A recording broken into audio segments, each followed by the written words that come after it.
Hi guys, and welcome to my channel. If you're new here, my name is Masha and I'm an educational consultant living in Serbia and having an agency for helping students navigate their university abroad applications.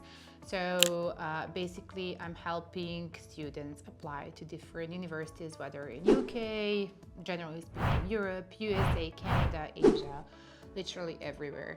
So in my past videos, I have talked about how to choose a perfect university, and I did talk a little bit about me, but I am now diving into specifics. So this video is going to be dedicated to the preparation process to the applications, especially for bachelor studies.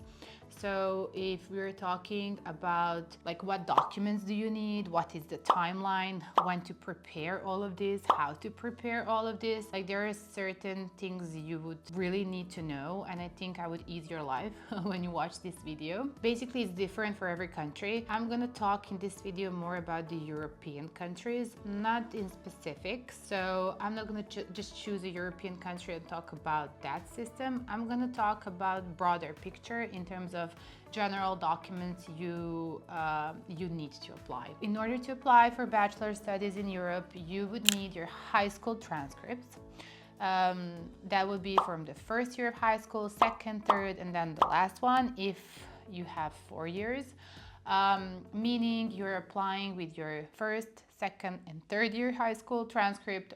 Fourth one, they're not gonna care. They're not gonna look into that one because you're not gonna have it by the time you apply. Also, you would need a CV, of course, in English language. If you're gonna study in English, you're gonna need a motivational letter, like a personal statement.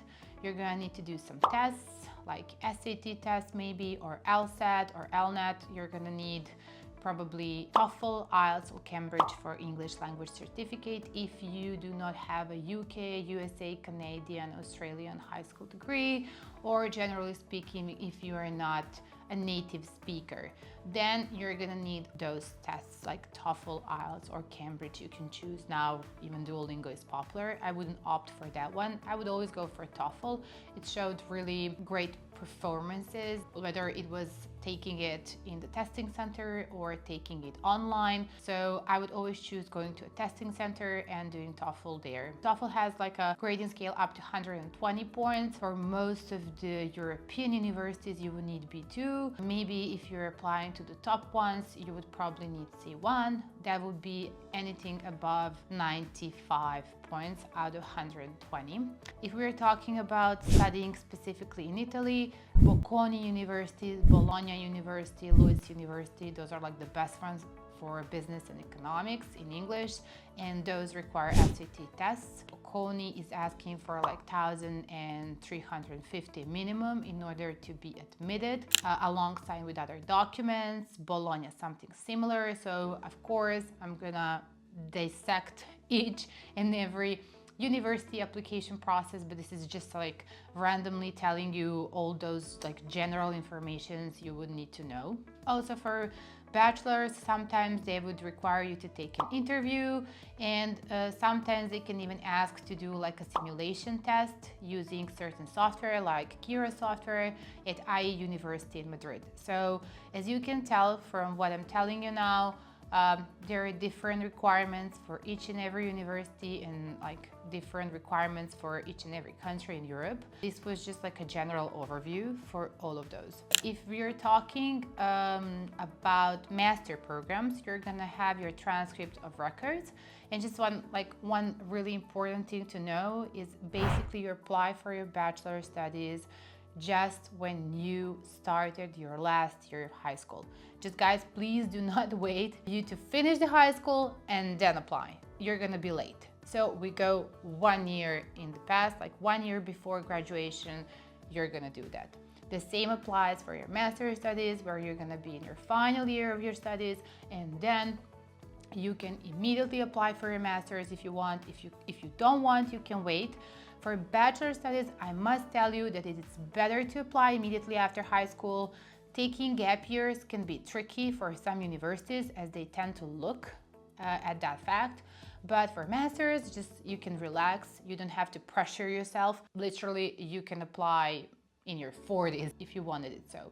For masters, you're gonna need transcripts of records, and you're gonna need your confirmation of attendance that you're in your last year of studies. Of course, English language requirement is the same as in bachelor, just higher scores, and the same applies if you didn't study in America or UK.